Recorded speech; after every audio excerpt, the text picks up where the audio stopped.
All away from that story now, let's tell you that members of the Radio, Television, Theatre and Art Workers Union of Nigeria, RATTAWU, Lagos State Council, held a peaceful protest at the LTV Complex in Lagos. The union is demanding the implementation of the new minimum wage and migration to the Oracle platform for seamless salary payments. The protesters carried placards and banners expressing their frustration with the authorities' refusal to address their concerns. RATTAWU is seeking improved working conditions and fair compensation for its members. The union's demand have been ongoing, and the peaceful protest aims to bring attention to their plight. Our correspondent Akede joins us from the scene this very moment, having joined us earlier on during the Breakfast Central hour. Bernard, it's good to have you join us again. While you spoke earlier on to the protesters who indeed shared how aggrieved they are concerning the minimum wage, can you tell us what has happened from that moment up until now? Has there been calm? Have more persons joined the protest? Has there been any presence of any member or representatives from Lagos State?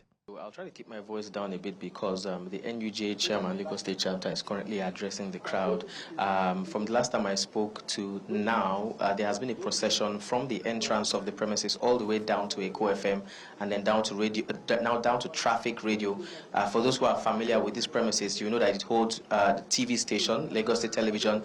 It also holds Eko FM, Radio Lagos, and Traffic Radio, which is where we are now. The chairman of the union here had spoken to us earlier, and then the chairman of National Union of Journalists, NUJ, Lagos State Chapter, who is currently addressing the crowd, also spoke to us earlier. Now we're in front of Traffic Radio. The GM of Traffic Radio hasn't spoken, but he's on standby here. We're hoping to get word from him. What has happened so far is that in the whole process of going on with this procession, the chairman of NUJ has said that there have been engagements with the government from time to time. This whole process has lasted about 21 days. From 21 days, then there was 14 days, then there was 7 days, and today the 7 days ultimatum has elapsed. So they have commenced their 3 days warning strike. Basically, they are asking for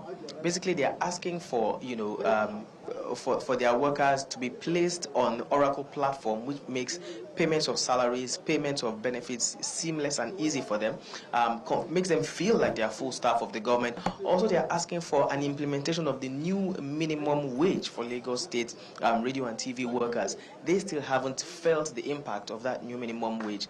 And the chairman also did state that if after this 3 days warning strike, there is no budge from the government, there's no positive response from the government, that then there will be an entire shutdown of broadcast activities on all radio stations and on the TV stations. I asked him, now what kind of broadcast is ongoing? And he said the skeletal work is still going on because they are essential workers. They will not deprive members of the public of information that they deserve.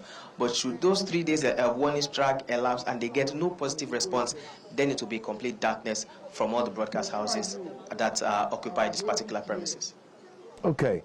Well, it seems to be a bit calm right now, as you can see right behind you. The NUJ president, like you said, addressing them, and hopefully this would yield a positive result. But can you also highlight, especially looking at the fact that they said there would be a total shutdown? Are the stations currently operating? Do you have any idea they're back on air? Broadcast is on. And do you think that it wouldn't stop broadcast anytime soon?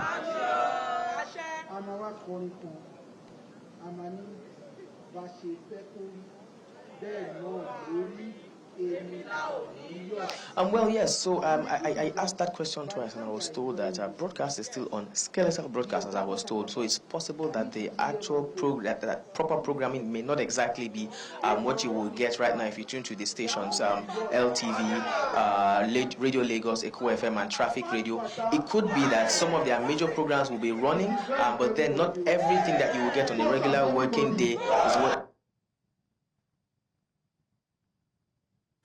the one warning strike.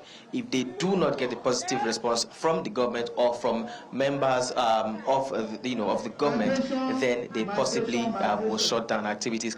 I think that they're about to make another movement to another place. I'm hearing announcements of migration. Let me see if I can now catch the NUJ chairman, if we can eventually get him to speak with us just before they move. Please hold on, Joe. Mr. Chairman. Okay. Mr. Chairman, thank you for joining us. We are now live on News Central now. I'd like you to please give us your name first of all, and then just to reiterate some of the conversations we've had earlier. Yeah, my name is Akede, Chairman of Lagos State Council. What we are here for is agitation for integration into the Oracle database system, just like what is transpiring at the federal level, EP system, so that workers' salaries can be seamlessly paid and other entitlements without each. And secondly, the workers are agitating for minimum wage. They have not benefited from the new minimum wage, which other state workers are benefiting from. I know state media workers, or media workers generally in the country, we have no closing hours. We put in our best. These are patriotic workers, committed, dedicated, and they should be reciprocated by the state government. They have thousands of dependents back at home. They must feed their families, and they must feed well. They must also earn a living wage. So that is the essence. That's why we're here. This one we are doing is a 3-day warning strike. It will graduate if the state government refuses to answer our needs. It will graduate to indefinite strike action, and all the state-owned media will be totally shut down. But before you go, so I want to ask: had there been any prior communication with the state government before or within this 21-day period? There was an initial 10-day ultimatum. There was another 21-day ultimatum, and finally a 7-day ultimatum. And several meetings have been held with the commissioner, with some of the people in the establishment department, and some other agencies of government towards resolving this issue. This issue has lingered for years. It is not happening today. It is not happening last year. It has lingered there for years, whereby state workers, to my knowledge, will retire, and 3, 4, 5 years they are not paid their entitlements because they are not in the Oracle system.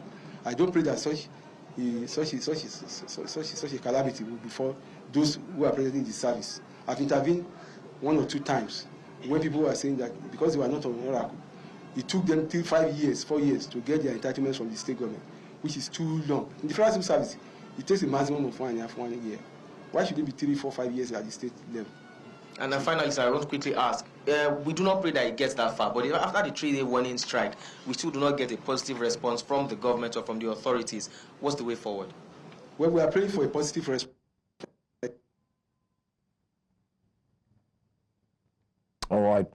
Anyway, we seem to have a little network connectivity issue there, but we do get the point with Bernard Akede and, of course, the NUJ, and not forgetting to those who are clamoring for payments to be moved to the Oracle platform.